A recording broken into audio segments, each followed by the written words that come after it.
Welcome to the Lowe Post podcast. It's Tuesday afternoon. Kevin Pelton and I bounced around the Eastern Conference yesterday talking OG and OB, Raptors, Knicks. Time to move west and hit some of the bigger storylines going on out there. Live from Oklahoma City, Oklahoma. Tim MacMahon, how are you, sir? Howdy, partner. How you doing? It's a pleasure to be here.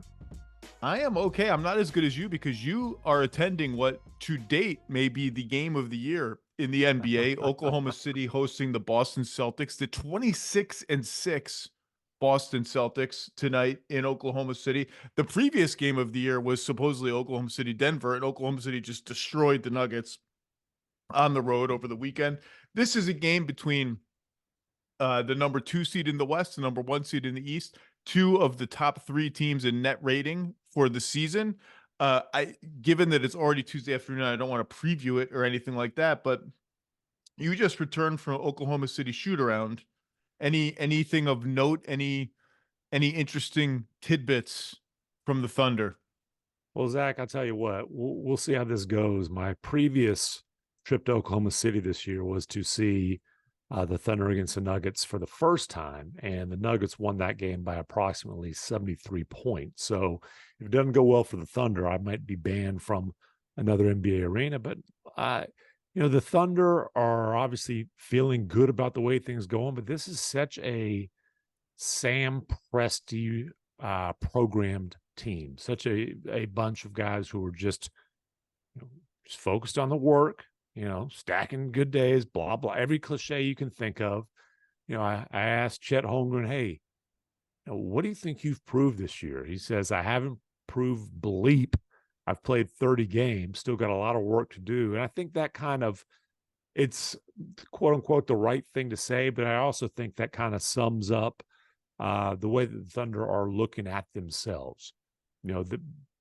They can see the standings. They know where they are. They understand, hey, they've gotten some really nice wins recently. They've beaten the Minnesota Timberwolves. They've beaten the Nuggets actually a couple of times recently in Denver. They're sitting there second place in the Western Conference standings, but they know that it's not even halfway through the season. They know that they've got a long way to go. And this is a team that's really going through a bunch of firsts as a group. Like, you look at this core, it's not like this is a bunch of guys who have been through playoff series together. I mean, Lou Dort's played a playoff series in his life. Shai Gilgeous-Alexander's played in a couple. Then I think you got to go down toward the end of the bench and find Davis Bertans to find any other playoff experience. So a bunch of young guys who are already really good, have a chance to be great, have a chance to open up a window that's going to last for a while, but you're not going to get a whole lot of big picture talk out of that group. Well, you wrote the story at the beginning of the season about the Thunder and their patient approach to the season, and Sam Presti before the season saying, what do you say we have to finish our breakfast? Yeah, can we finish our breakfast first? Because they've got all these picks, everybody's trying to, the trade machine's hopping with Thunder ideas, and Presti's basically like, we're just getting started. Let us finish our breakfast. And he's preaching patience. He's preaching evaluation, and discovery is the word that he uses. And again, it's not even halfway through the year, but we have discovered the Thunder are already pretty damn good. I was going to say, so here are my 4 stages of Thunder mental gymnastics. Stage 1 was, at some point they're going to trade for a superstar. They have too many guys, too many draft picks. Josh Giddey and 6 picks for a superstar. Stage 2, which follows stage 1 immediately, is maybe they won't make any trades because it's the very Thundery thing to do is to keep all our assets forever in perpetuity. And in fact, if they do make a trade, maybe it'll be the antithesis of a star trade. Maybe it'll be like, at some point we just have to get rid of one of these good young players because they're too expensive. So we'll cycle Josh Giddey or whoever it ends up being for more picks, more sustainability, more infinite bites at the proverbial apple. That's stage 2. Stage 3 is, no, this team is way ahead of schedule. This team's unbelievable. They're whatever they are. Maybe they'll make a trade for like one more guy. It doesn't have to be a star. That we've been misconstruing the trade sort of framework the whole time. They just need Mhm. one more rotation guy. And I threw out a bunch of theoretical names with Andrew Schlecht on the pod a few weeks ago. Keldon Johnson, PJ Washington, Royce O'Neal, OG Anunoby was two at the high end. He's gone. Just a guy who could be like our sixth or seventh guy. They're that good. And now I'm at stage 4 where I don't know what stage I'm at now, but stage 4 is maybe they're just so goddamn good they don't have to make any trades. They could win the championship right now, as is, keep everything, do nothing. Tim, this team is 22-9 going into tonight. 18 home games, 13 road games, fourth hardest schedule in the league. So they've got some road games to make up. Mhm. Okay, fine, whatever.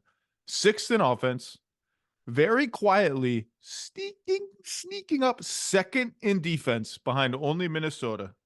Third in net rating behind Boston, who's first. Philly is second, having fattened up on the dregs of the league, beating Washington and Detroit by 9 million points. And, I don't want to spend too long on the Thunder because they have this big game tonight. Very big test, obviously, against Boston, my pick to win the title. But to me, why they're better, the most fundamental reason why they're ahead of schedule is that Chet Holmgren blew away Mhm. any reasonable projection for. He is a rookie, one of these second-year rookies on both ends of the floor. Redshirt rookie. Redshirt rookie. He's one of 6 Thunder rotation players, 6 shooting 40% or better from 3. And that does not include the aforementioned Davis Bertans. Chet Holmgren, J-Dub, Lou Dort, Kenrich Williams, Cason Wallace, Isaiah Joe, all at 40% or better from 3. This team is first in three-point shooting, second in mid-range shooting. You find some people around the league who are like, well, when that regresses to the norm, okay, we have 31 games in. When's the norm going to come? I don't Well, know. their mid-range shooting is named Shai Gilgeous-Alexander, Yeah, I was and going to this say is that his guy's pretty norm. good. Yeah. And the other, so that's Chet on both ends of the floor, just dynamic. And really, in the last month, I think maybe it was their win at Denver where it kind of smacked onto the national. One of their wins at Denver, the first one maybe. The buzzer beater, the Shai Gilgeous-Alexander buzzer Maybe beater. it wasn't that one. It was one of their big wins recently. I can't remember which one it was, where Jalen Williams just absolutely took over down the stretch and like scored all these physical step back bully ball baskets. He's up to 18 a game on 50 something percent shooting, 40% something from 3. They look like it was the Knicks. Producer Stan said it was the Knicks, and it was the Knicks. I remember it now. They look like a sort of like classic big 3 kind of right now. It might be a little early to say that, but perimeter option number 1, Shai. Perimeter option number 2 on the wing, Jalen. Do it all big guy, Chet. Those two guys ascending to where they're in that conversation. I don't know, man. Like, no one has any sense what these guys are going to do. They operate in stealth. Um, they can zig when you expect them to zag. Like, oh, we'll just go get Paul George. How about that? Like all Right. those years ago, where not a lot of people expected that. Although that was a trade that Kevin and Arnovitz and I called on this podcast before it happened, weeks before it happened. But it was still alive. Even when I called it, I was like, yeah, they'll never do that. This is Oklahoma City Thunder. They don't make big swings like that. I don't know what the hell they're gonna do. Maybe they just don't do anything. But I think, to your point about discovery, man, the only discovery I got left is the thing you mentioned about the playoffs, is that we just haven't seen these guys in a playoff environment. And number 2, and you're seeing it more dramatically every game, and I bet you're going to see it tonight in person. The Celtics are going to put Porzingis on Giddey and say, shoot all you want. We're going to put a wing on Chet Holmgren, try to shut off his three-point shooting, bother his handle, switch everything with him, and see how you deal with that. But, man, I don't know. I don't know how long they ate their breakfast. They stayed at the same restaurant for lunch, and they got a reservation for dinner at the corner table at the nicest restaurant down the street, man. Breakfast is done. I don't know how much more you got to discover. No, I mean, I don't know how big Sam Presti's appetite is, but the discovery is they are really damn good. They knew going into this season that they had a superstar. Shai Gilgeous-Alexander was first team All NBA last year. He's having that same type of season, even a little bit better this year. I think they were probably optimistic that Jalen Williams, J-Dub, could be a number 2 type of guy. As you said, what's really taking this thing to another level is Chet Holmgren has been such a phenomenal fit on both ends. And the people around the league I talked to about him this summer thought he could be this type of impact player on the defensive end. I didn't talk to anybody who thought he was going to be an efficient 18 point per game scorer, where now they've got 2A and 2B. And like you said, you add it all up and it's looking like a young big 3 in the making. And then, you get back to all your stages. I forgot which stage this was. They package up a bunch of picks and assets and go get a star stage. But let's That was call stage that 1 before the season. I'm past. That trade doesn't exist right now, I don't think. Well, I call it the Lowry market and hypothetical, where it's going to take a massive haul. I think the odds of it happening are awfully slim.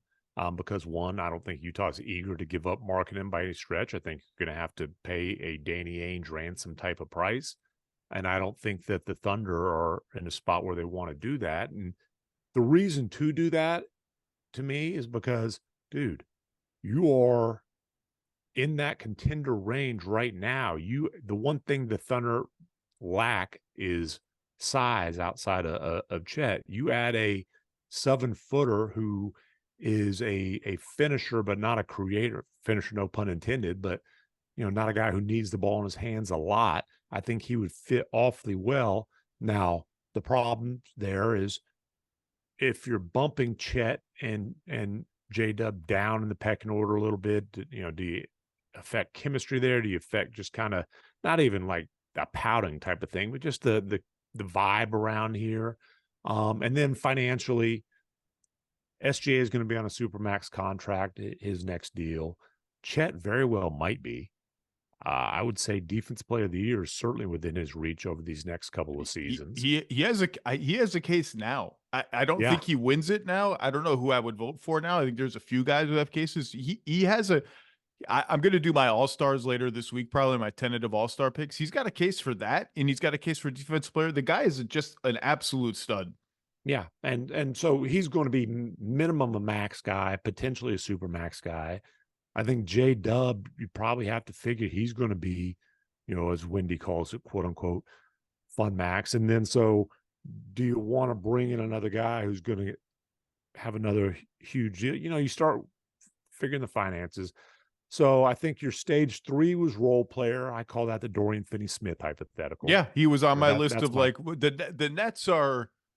Not that I want to spend much time with them, but the Nets, if you had to ask me like who are 2 or 3 of my wild card teams that not a lot of people are talking about at the trade deadline, the Nets are one of them because they're just kind of treading water. They're on a losing streak lately. They have a million wings. They have some extra picks from other teams, but they don't control their own picks. They're just in this kind of netherworld where I think it's clear like Mikal Bridges is a very good player, but he's not the guy on a great team, which is no shame.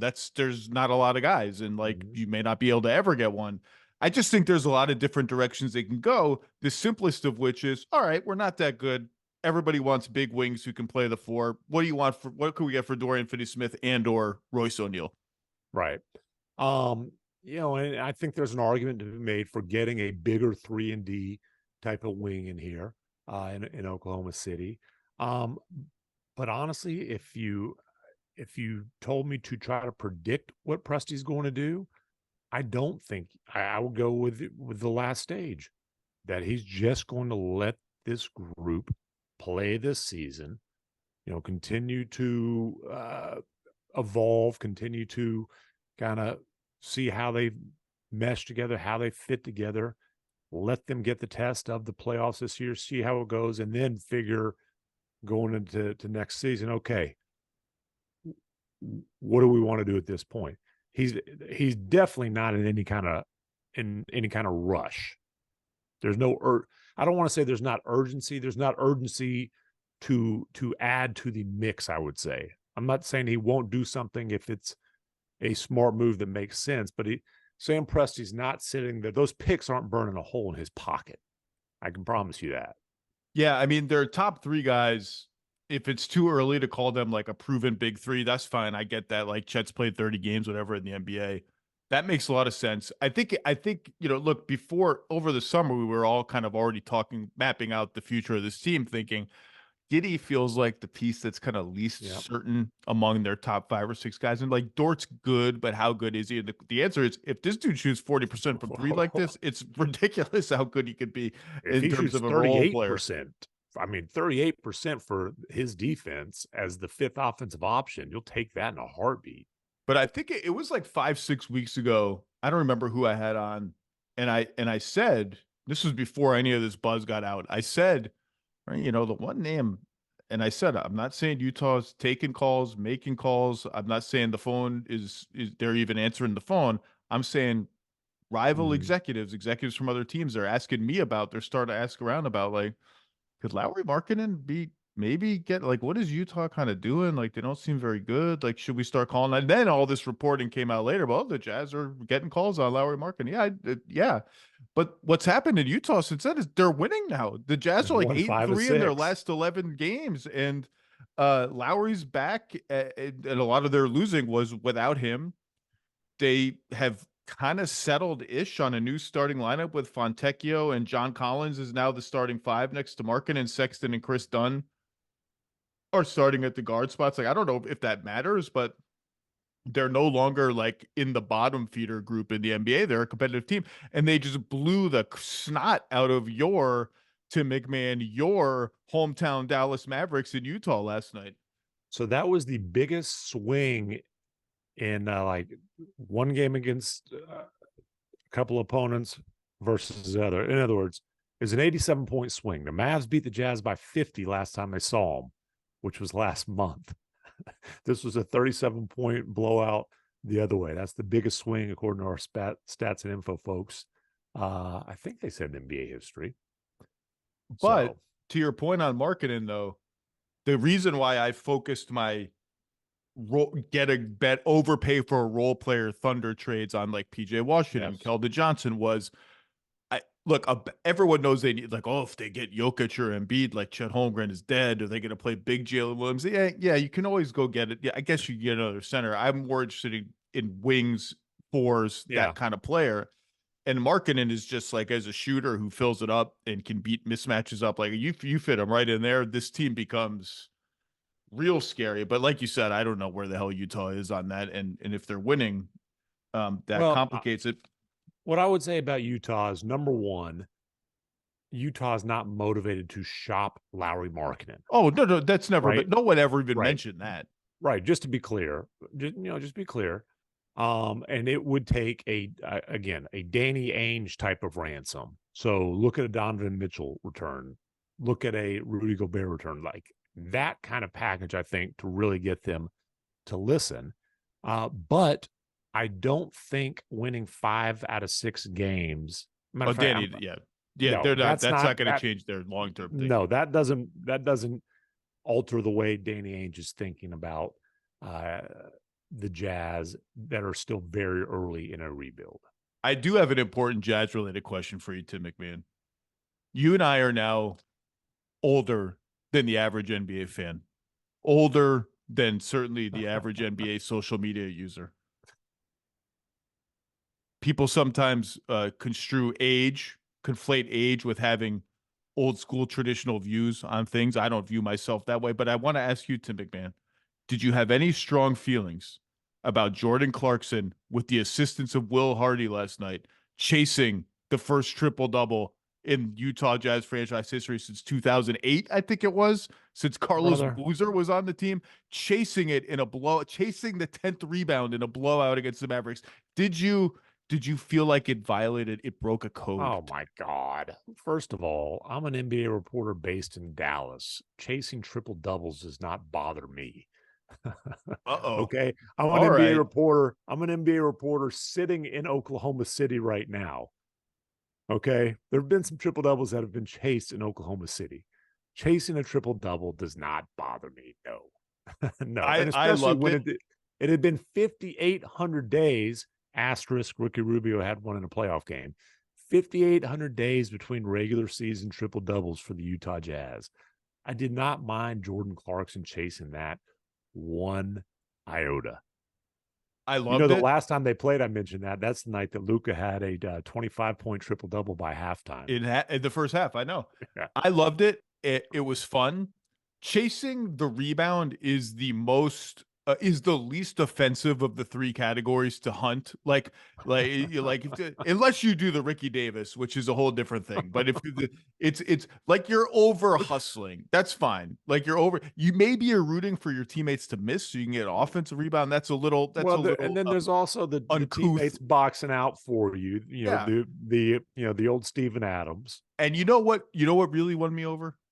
End of the third quarter, Jordan Clarkson gets the ball 75 feet from the basket with 1 second left. And you know what he did? He heaved He it. shot He it. heaved it ahead of the clock. He didn't keep it and say, oh no, the clock ran out. Now I'll heave it to preserve my field goal percentage. He went for the one-handed slingshot heave, and the basketball gods saw that, and they said, you know what, Jordan Clarkson?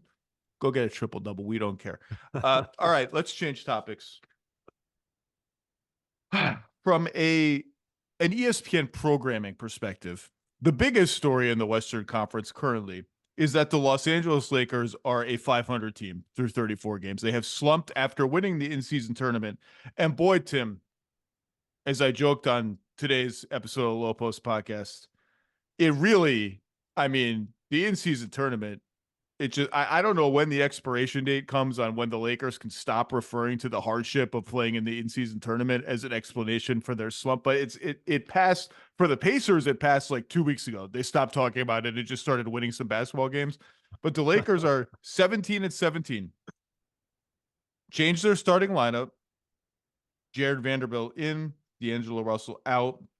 Rui Hachimura strained his calf against New Orleans on New Year's Eve. Injury timetable as I checked McTen's Twitter today. Nothing new there. Mm-hmm. I've been saying it all year. It's a bad offensive team.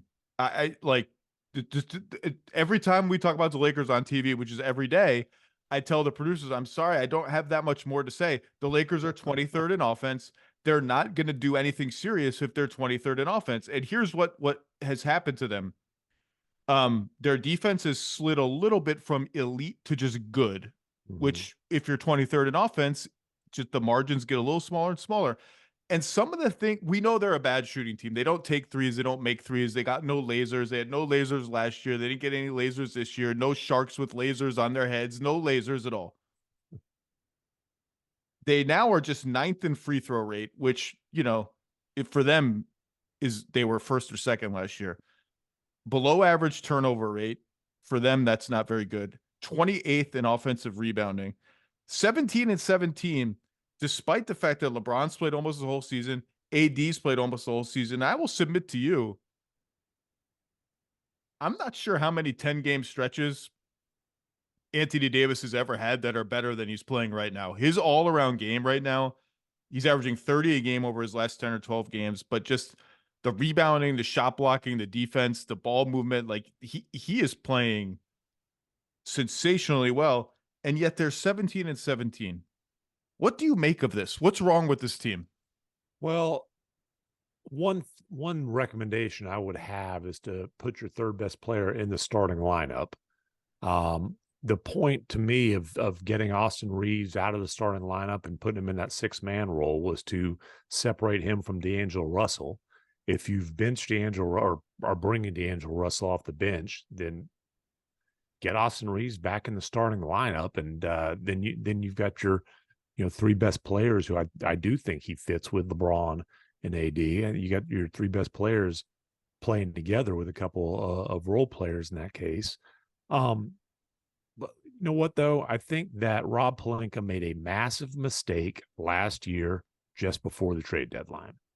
And he got a lot of credit for reshuffling the roster, and certainly it paid dividends because they went from a pretty blah team to a team that was able to make a run to the Western Conference Finals. But the trade that they made, the Russell Westbrook dump that brought D'Angelo Russell to LA. Brought him home. Never should have included D'Angelo Russell. Never should have included the Minnesota Timberwolves. If you put Mike Conley on the LA Lakers, number one, the Timberwolves are nowhere near right now the number 1 seed in the Western Conference. Number 2, the Lakers would be a ton better off. The only reason D'Angelo Russell made sense in that deal was if you wanted to create salary cap space last summer. They opted not to do it. And it's not like they opted not to do it because D'Angelo Russell is so awesome, because I was there for the most competitive sweep in NBA history, and D'Angelo Russell did get benched in that series. They still signed him. So they didn't create salary cap space, and they got a player who's a much worse fit than Mike Conley would have been. Conley, all the things he's doing for the Timberwolves that are helping the Timberwolves sit in first place in the Western Conference right now, he absolutely could have done those same things in LA. Okay. So, 2 big thoughts. Number 1, thank you. I have been beating I just maybe start Austin Reeves drum like the entire time that he's been coming off the bench. I don't really get it. On the other hand, if you want to defend Darvin Ham, LeBron, Davis, Reeves, your 3 best players together, 110 offensive rating, 114 defensive rating, minus 22 in 382 minutes. So far, not a solution. Now, last year, they were obviously dynamic. So if you add all the numbers up, they're still well into the positive. Their new starting 5 with Vanderbilt is +6 in 29 minutes. LeBron, AD, Vanderbilt, those 3 together are +2 in 82 minutes. The idea, I guess, is size, defense, get stops, and run. Our half-court offense is not good, so how about we just don't play any of it? We just get stops and run.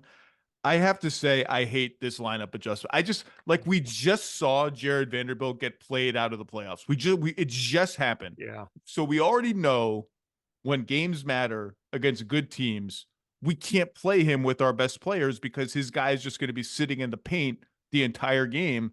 And we can only make up for that so much with defense and transition game. And Jared Vanderbilt actually is like a grab and go guy, is much more under control and adept with the ball in his hands than you'd think in transition. But still, I just think they need to go all in on their 3 best guys. I honestly think their 4 best guys, their best quartet of players is Reeves, LeBron, Davis, Hachimura, which was their, combined with Schroeder, that was their best and only answer against Denver in the playoffs last year. Hachimura is now injured. We'll see how long he's going to be out for, if at all. Those 4 guys have only played 62 minutes together the entire season. And I know there have been injuries and rotation changes. Rui missed a bunch of games early.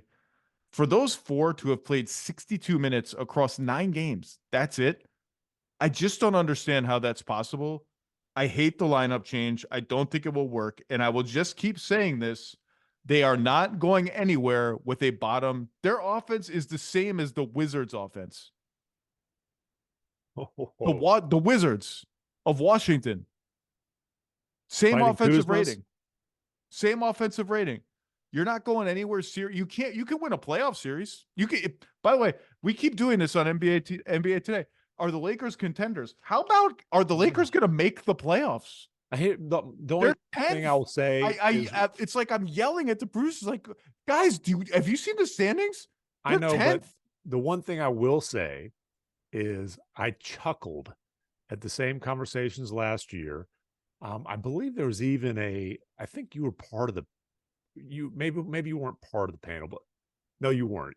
But there was the Denver one. Are they better than Denver?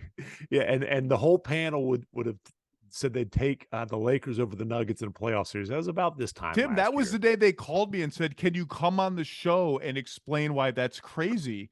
And I said, "Unfortunately, I have a meeting in the city. I can't come on the show." They literally were like, "We need an emergency Denver person to come on and just say something." Hey, give or take, a 4-0 sweep. It was close. But having said all that, I thought the conversation was crazy at this point last year, and they did go to the Western Conference Finals. When you have LeBron and you have AD, if those 2 guys are healthy, come playoff time, it's not like you're going to have teams lining up eager to see those dudes in the playoffs. But look, yes, they were a play-in team last year that made a run. And honestly, that looks like what the hope might be again this year.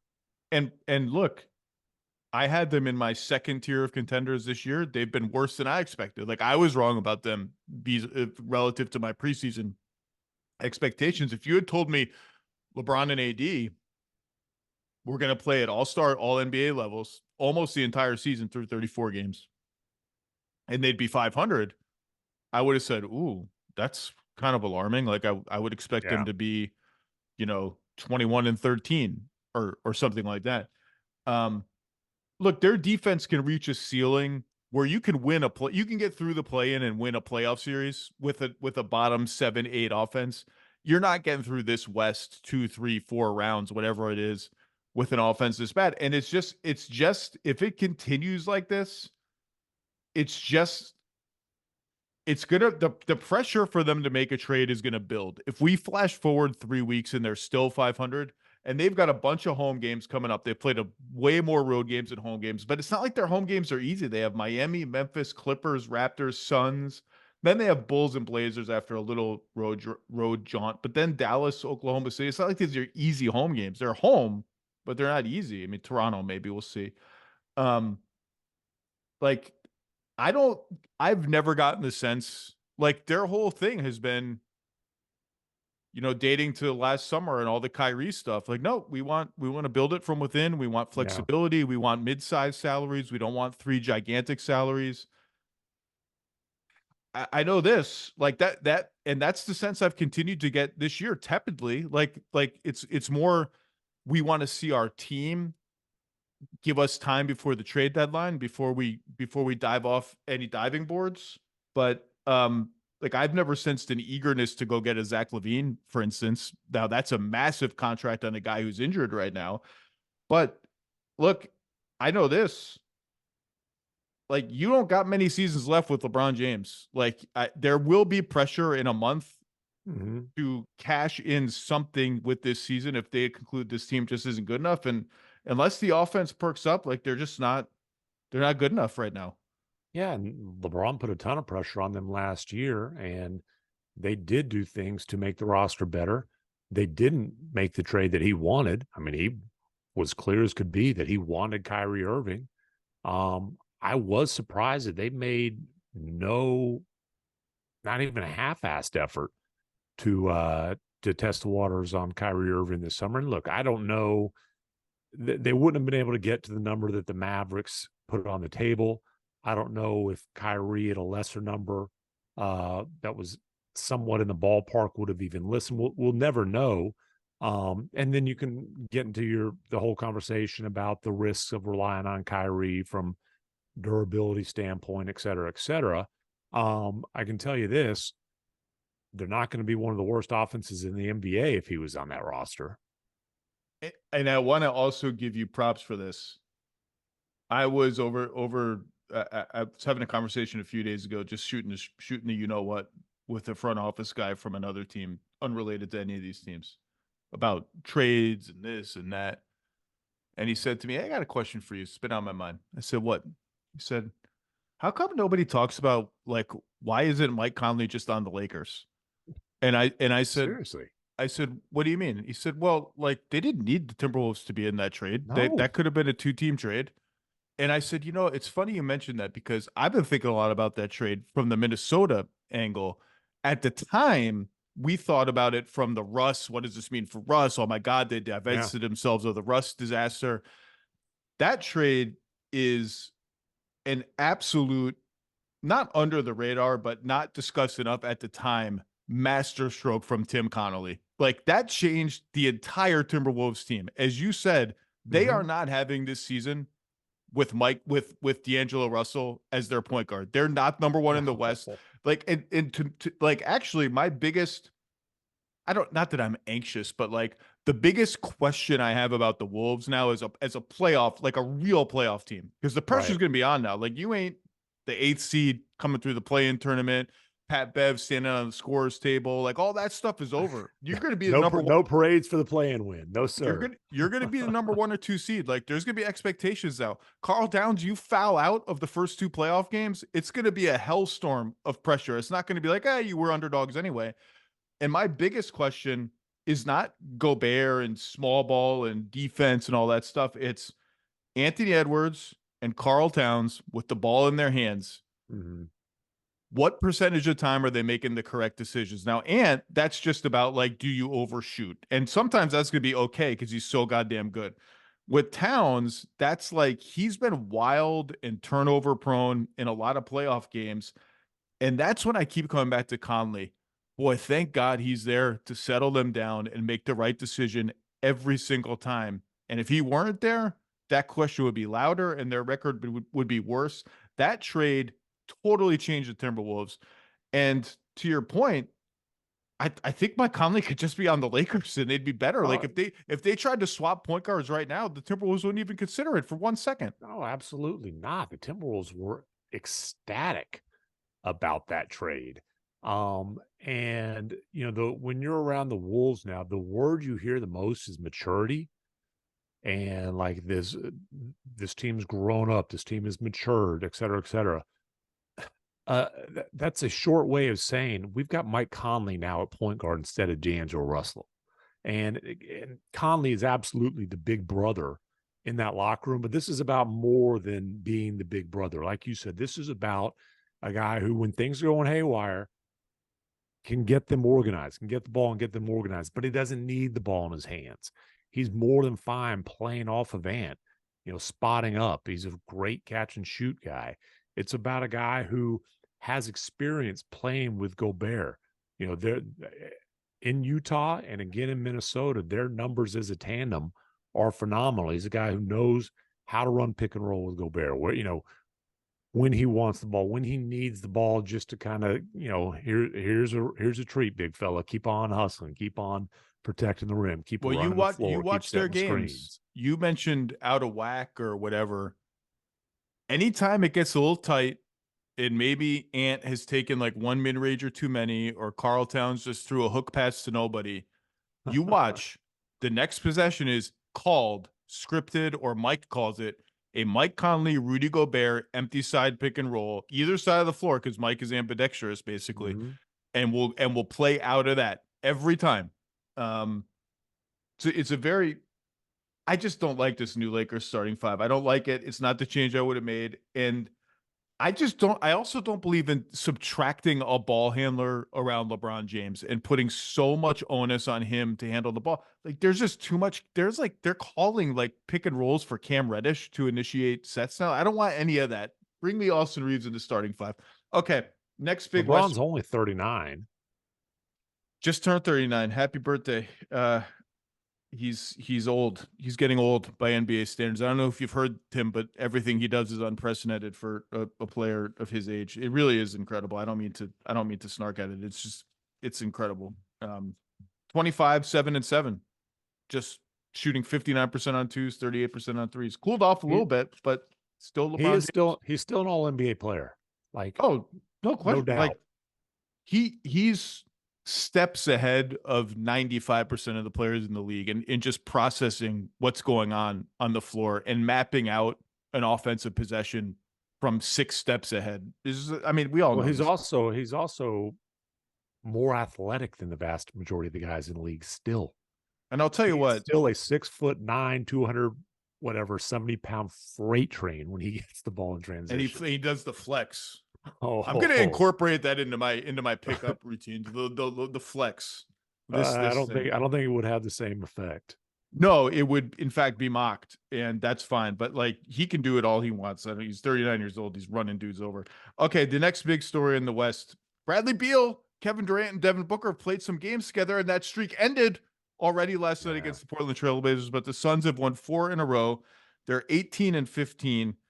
They have played 5 more home games and road games in the 30th, the easiest schedule in the entire league. But throw the numbers out. What have you seen? The big three now has played 65 minutes together total. They are plus 31 in 65 minutes with an offensive rating approaching 130. So those are insane numbers. I don't know how much of them you've seen, but what have you noticed? What have you liked? What have you not liked? What are your general Phoenix Suns thoughts? My one take that I have is I do think Devin Booker as the lead guard, as they call it, nobody says point guard anymore, as the lead guard has been a successful transition. Like, yeah, what's he averaging? 27 and 8, good efficiency. I think he is a good decision maker, but it was getting to the point where it's like there's too much of a load on him and on KD. Well, hey, there's a $50 million player sitting over there recovering from yet another injury. Getting Bradley Beal back more than anything, I think just reduces the stress, the burden, the workload on their main two guys. And now, forcing the ball out of their hands is not as appealing. I still, you threw those numbers out, very impressive, small sample size, blah, blah, blah. They'll be an awesome offensive team. If those three guys are healthy, which is a big if, given the injury histories of all of them, if those three guys are healthy, the Suns are going to be one of the best offenses in NBA history, which sounds like some grand overstatement until you realize 6 teams this year are on pace to break the NBA offensive efficiency record. They'll be in that class.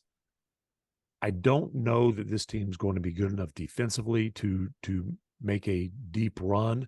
I still have Nurkic specific concerns in terms of finishing and rim protection. But they have two of, I'm going to say, the top 12 players in the league, and then Bradley Beal is a top 30-ish player. So when you have that kind of star power, if they're healthy, they'll be dangerous. I think they have looked. I mean, look, granted, 65 minutes. Their last 2 games with the big 3 were against Charlotte, who stinks and has lost, I think, 10 games. Charlotte just like, we can lose 10 games in a row. No one's even going to notice. Did you guys notice Detroit just lost 28 in a row? Anyone notice that? The Spurs have 5 wins or 6 wins. The Spurs lost 18 and it was like an afterthought. Yeah, we lost straight. 10 in a row. Who cares? We can get to 15 before anyone will even say the word Charlotte on a 11 in a row, producer. Even I've lost track. Producer Dan corrects me. They lost again last night. Terry Rozier sat out. Was ill, I think, and they're down. So many of their players are injured. They've lost 11 in a row. Who cares? Nobody even talks about them. By the way, never mind. The Spurs just shouldn't be this bad. I don't understand how the Spurs are this bad. I don't get it. That's a whole nother conversation, and we've got to decide if we want to ruffle legendary feathers there. Let's save that for another day. The Suns, a competition aside, Charlotte and Orlando were their last 2 games. Orlando's solid. I think they've looked awesome, the 3 of them together. And I think, to your point about Booker and Durant being overloaded, and Booker particularly as the initiator of the team, Beal has just been a sea change in terms of just spreading out the creation responsibilities among those 3 guys. And if you look at their surface level shooting numbers, you'll see, as you'd expect with the 3 of them together, tons of mid-range jumpers, not a lot of threes, which is a concern of mine. Like, no matter how amazing you are, how dynamic you are, there's just a requisite number of threes you've got to get up to win 3-4 playoff series. Just, the offenses are just too good around you. A decent number of shots at the rim, almost average restricted area volume with those 3 guys on the floor, and tons of free throws. And what I've liked about them are 2 things. Number one, they're running when they get a chance. And when you have ball handlers like that and shooters like that, you should run. Number 2, they are, for the most part, not just doing your turn, my turn. Okay, here's a mid-range pick and roll jumper over a drop back defense. Okay, Kevin, you do that now. Brad, you do that now. They're leveraging their sort of collective skills. Like, you'll see, there was a possession against Charlotte. I'm going to put it in my 10 things column this week, where Booker brought it up on the left wing. Beal, just across half court, total improv, sets a screen on the ball. So Bradley Beal, who's being guarded by Charlotte's point guard, which is going to happen a lot. The smallest guy is going to be on Brad. Screens for Booker. Switch. Booker, who's an underrated post player, has Bryce McGowan's on him. beats the hell out of Bryce McGowan, spins, drives baseline, is at the basket, swing, and there's the first swing pass to the corner, I think to Grayson Allen, who's played quite well. Might have been Eric Gordon, I can't remember. And the possession just kept going. Everybody drove, kick. Durant got it at the top of the arc. He had a choice, open three or drive it. He drives it in, and I think he dropped it off to Nurkic for an and one dunk. Like the combination of let's play mismatch ball by using Beal either as a ball handler or a screener. By the way, you can do the same thing with Grayson Allen. You want to hide your small guy on him? He's a capable ball handler and screener too, and is a very good shooter who can screen and flare out. But let's not just like stop the offense in mud doing that. Let's not settle for mid-rangers. Let's work it around, get to the rim, attack closeouts. Like I think their process has been really good. Defensively, they're 14th right now. If they hang at 14th, they can win the championship. They hang 12th, 13th, 14th, average-ish defense. They're good enough to win the championship. I won't pick them. Denver's my pick to win the West until further notice. But they're good enough because I think their offense is going to be that good. But to your point about their defense, I watched the minutes Durant is on the bench real carefully because they get smaller and I said this last week with Michael Schwartz or 2 weeks ago, our buddy Mike Schwartz. There's just something like they just lack a little like power and oomph and like, do you feel them in your way? And with Durant on the bench, you really feel that. Although I will say, Chimezie Metu is giving them really good minutes at the 4 and 5. And he kept them in the Christmas game. And as a bouquet, it's like the revenge of the failed Dennis Lindsay lottery picks from Utah. Dante Exum in Dallas and Udoka as a bouquet in Phoenix is all of a sudden like giving them some oomph. You want oomph? Like that dude will come knock dudes over. Azubuike's defense, he wasn't a lottery pick, but he was a Dennis. Oh yeah, no, he's 27th or 29th. Okay, failed first round pick. Sorry, Dennis Lindsay, failed first round picks. Not failed anymore. I was gonna say more in Dennis Lindsay's defense. He was 3 picks before Desmond Bane and 1 pick before Jaden McDaniels. Yeah, the list of almost Desmond Bane, Malachi Flynn just got traded to the Knicks, was 1 pick above Desmond Bane. I like the way the Suns have been playing. It's just, you know, they play a stretch from January 8th, which is next week, through February 4th. So almost a month where 11 of their 14 games are on the road. And a lot of them are tough games. So we're going to learn more about them. But I've liked the way they've looked. I don't know if you have it. And I like, you know, Nurk and his, look, I was skeptical on the Ayton Nurk swap. I would say Nurk has quieted that skepticism, and so far I am wrong to have said that's a talent downgrade for them. Ayton has not been good or really healthy in Portland, and Nurkic has been giving them just regularly like 16 and 12 kind of games. Yes, he's going to miss layups around the rim now and then. One of the things I like about the way they're playing is he's a better finisher when you can just give him the ball on these like drive and drop passes in the lane than he is give him the ball in the pick and roll at the foul line. He's got to take a dribble and make a layup. I think he's been pretty good for them. I think I don't know if I have to take an L on that because I wasn't that passionate about it, but he's been better than I expected. So I think he is a below average starting center, but I'm not critical of that trade because DeAndre Ayton needed to move on. They needed to move on from him. It was not a good situation. It was poisonous. Yeah. So like there's that. So, and everybody in the league knew that they had to move on from him. There wasn't a huge market for him, you know, because of contract and, you know, other concerns.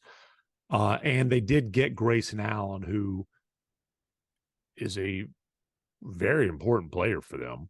Like if they're going to make a deep playoff run, Grayson Allen's going to be playing a lot of minutes and spacing the floor and knocking down threes and attacking closeouts. And, you know, is at least a decent size wing player. You know, when I saw the Suns on Christmas night, kind of the buzzword there was cohesion and lack thereof. And, you know, I asked Frank Vogel, like, what do you mean by that? Like, how do you see that? And he talked a lot about, you know, the extra pass wasn't being made. right? He talked a lot about like poor communication, like transition defense. There's no communication, or there's poor communication. You know, those being kind of the two primary examples. But you mentioned it, 65 minutes total now, and this basically almost all of those coming after Christmas of their big three together. Hopefully, KD's back on the floor soon. He's dealing with right hamstring soreness. Hopefully, that's just a day-to-day thing, and they can get some time together. But essentially, they're going through the process now that you would expect them to be going through late in preseason, early in the season, of those three guys together. And I think the least of the concern is how those three stars fit together. It's how does everything fit around them? You know, what's the rotation? I mean, he's very much kind of, you mentioned Chimezi Metu. He was the guy who wasn't playing at all. Same with Dude, Azubike. I think he's good. I'm ready to just pencil him into the rotation. I know Josh Okogie's coming back, so there's going to be more competition for minutes. And look, if they get into the playoffs, which is, believe it or not, still an if for a team this talented, they got to continue to go up the standings. The reality for them is, you mentioned Grayson Allen, very important to their team, great shooter, underrated ball mover. There are going to be series that are tough for him defensively. We've seen that against the Celtics when he was with Milwaukee. Now the Celtics play in the East and have incredible wings across the board, tailor-made to make Grayson Allen's life miserable. But the bottom line is they're going to run into a series that's a little tough for him. And to get through the play, this is what the playoffs are for most teams. They're going to need to just cobble together, like, okay, we got a Nasir Little game. We got a Keita Bates-Diop game. We got a Grayson Allen series. We got the game where Josh Okogie randomly made 5 corner threes and we needed all of them. Like, that's just when you're taken from Yuta Watanabe gets unearthed from the deep bench and makes 2 corner threes. They're just going to need Bol, baby. Bol last night. I don't know what the hell happened there, but Bol got in, and like Drew Eubanks will have a moment at some point. He's been out of the rotation lately. On Christmas, the big report on Countdown was Woj saying frustration within the Suns about the supporting cast and mentioning Durant in particular, I believe. Not that he's on the supporting cast, but the frustration level at the supporting cast. Okay, look, I don't know Durant's frustration level with it. They're not frustrated anymore. They've won a lot of games, and Brad Beal's healthy since then. I do want to say, he picked Phoenix, right? Kevin Durant picked Phoenix, knowing what they had to give up to get him. And like, the trade was the trade. So you traded Mikal Bridges, Cam Johnson, 1 million picks and swaps. Like, that's kind of the team you signed up for, is like this team. And they did well to upgrade from Chris Paul to Bradley Beal. You can't look around and be like, well, where are all these other draft picks and young players are supposed to have? Well, you traded Mikal Bridges and Cam Johnson. And before that, the Phoenix Suns draft pick history pre those guys, other than Booker, is filled with some Dragan Benders and Marquise Chris's and Josh Jacksons, and people forget they had some tough goes.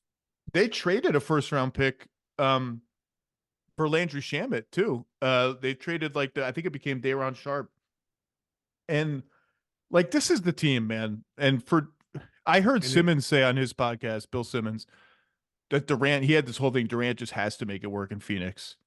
And as much as I want to say that there's something a little bit like we're projecting our wishes for what a superstar's career is, quote unquote, supposed to look like onto Kevin Durant, I do feel like, man, I just think it would be interesting to reverse engineer his career post 2016 like 10 more times and see what decisions he would make, because he goes to the Warriors and everything works out. I've done this. I've talked about this before. 2 championships, 2 finals MVPs. He's unassailable, but he realizes, I think within a year or two, like, it's just, I'm never going to get the credit. Like, it's going to be Steph's team always. There's a certain amount of fans who are going to always laugh at me for making this choice to join a 73 win team. I got to figure it out. I got to figure it out. Now, I'm not saying he should have chosen anybody but Golden State, because imagine if he had reached this point of his career without winning a championship, what the noise would be like Oh my around him. He's gosh. minted now. He's minted because of the Yeah. finals MVPs. But then he goes to Brooklyn. It doesn't work out. He goes to Phoenix, and it is what it is so far. It would just be interesting. Like I do find going back to that Hamptons decision-making process of Miami and, well, he didn't even meet with Washington, but Boston, Oklahoma City, obviously. Like, was there what else could he have done? But I do agree, like, frustrated or not, there's a very good team in here. I guess what people are getting at with Durant is it's time to be a galvanizer. It's time to, like, this is the situation. Let's make it work. And I'm not saying this is happening or not, but not this is the situation. Here are all the things I don't love about it. I want, like, I think people just want to see, all right, man, it's not like, let's just make this thing work. And to his credit, he's averaging 30 a game he Yeah. leads the league in 3-point shooting. He's doing everything. I just let's have him be a galvanizer, because this team is good enough, I think, if they can stay healthy. Yeah. They've still got a chance. And listen, uh, KD gave Oklahoma City 9 years. Oh, there's Uh, no one is 9 years. suggesting Right. that he owed them anything or he was wrong. If he wanted to leave, he was going to leave, and he left, and that's totally And he fine. had the opportunity to join a ready-made contender, a team that had won a title and was coming off a 73 win season. I can't imagine he has any regrets about that. Obviously, it sucks the way it ended with him tearing his Achilles in the third finals. But like you said, two finals, two MVPs, and then he wanted to, be able to go do it somewhere else. I'm sure he has plenty of regrets about Brooklyn. That thing ended up being a disaster. But like when we talk about legacy and all that kind of stuff, I don't know, man. No matter what happens, Kevin Durant's going to end up scoring 30 some odd thousand points. He's going to have two finals MVPs minimum. His legacy is going to be, is he a top 15 all-time player, top 10? Wait, you think it's in closer to 20? Like, I mean, give me a break. It's a whatever it is. I think he's currently underrated in that discussion. Like, I heard Bill say, I think someone said, forgive me, Bill, if it wasn't you, someone said he's 16th on his current whatever 15th. I think he's closer to 10th, and, like, I don't want to do it now. I just think Yeah. he's being the whole 22 finals when the Warriors won and Steph vaulted up these rankings, deservedly so. I think since that pivot point, Durant has been his. I just don't think people realize what we're going to plink, and he's going to be like the third leading scorer of all time with 50, 40, 90 shooting numbers, Yeah. essentially for his career. Like, I think he's being, if you have him 16, 17, 15, I just think that's going to be too low. Yeah. And then, he is one of the poster dudes for the super team era. Him and LeBron, I would say, are the two guys. But that's just the league that they play in these days, and they've helped shape it that way. But I don't know. You can't complain about the supporting cast in Phoenix, knowing what they had to give up to get you. I certainly assume that he co-signed on the Bradley Beal deal. Honestly, the one thing that's really hurting them, and it sounds silly, but in the Ayton trade, nobody. If you talk to people in Phoenix, none of them are upset that DeAndre Ayton's gone, but they really, people are like, I wish we did not have to give up to Monty Kamara. This guy who's a rookie, who's a number 52 overall pick. They loved him in Phoenix, and they hated to give him up in that deal. And he's the type of player who you talk about young talent, and he's a young, ready-made role player. They miss him. They really could have used him. So here's what would happen if Tamani Kamara were still on the Suns. And I like what Tamani Kamara has done for the Blazers. He starts and then he plays 16 minutes because he can't shoot. He's shooting 29%. He can't shoot. People say this. Obviously, he can shoot. If he walked into your He's college not a team, good he'd be NBA the best shooter. shooter on the freaking floor.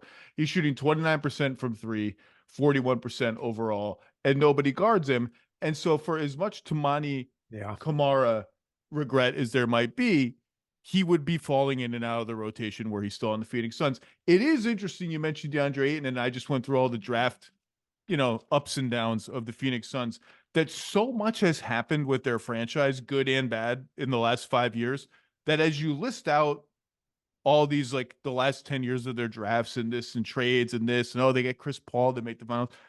You almost forget they picked DeAndre Ayton over Luka Doncic. Well, not only that, right after hiring Igor Koshkov, I always botch his name, Igor K. Kokoshkov. There you go. Igor as their head coach. Igor, who was pretty fresh off of coaching Slovenia with a 17-year-old Luka Doncic to the freaking Eurobasket championship. And I can tell you this, Igor had less than zero say. That was made very clear to him very early on. But he did say, hey, just to get it off my chest, I really wish we'd pick this guy and throw a big offer sheet at restricted free agent Clint Capella. And if you remember, he ended up staying in Houston on 5 years, $85 million at the time. Anyways, we're going down a rabbit hole. It is one of the great what ifs. Meanwhile, all these years later, Dallas has chased Clint Capella. On and again, off again. Had chased is strong. Had thoughts about would this guy be a good fit with Luka? Now they have Derek Lively. That book is closed. Derek Lively is legit really good. Derek Lively is the Mavs' best hope to Luka's long-term happiness. We'll talk Mavs another day. We'll talk Mavs another day when they haven't just lost at Utah by 40 points and given up the first triple-double in Jazz history since New Year's Eve in Salt Lake City, #nightlife, baby. I think it bit them. There are probably too many 2% beers or whatever it is. Hey, listen, if you get draft beers, they're no more than 5%, but you can get those 5%ers there these days. Tim MacMahon, enjoy the game tonight. I'm jealous. Hopefully you get a classic. Two great teams full of all just really interesting players across the board. Thank you for your time. You'll be on the Hoop Collective for Friday. Is the next Hoop Collective for you, or tomorrow? Right, my phone is buzzing right now of Wendy trying to schedule it, but I do believe we'll come out on Friday. All right. Well, I'm a regular Hoop Collective listener, and look out for everything Tim writes. Thank you, sir. I appreciate you, brother, and adios amigos.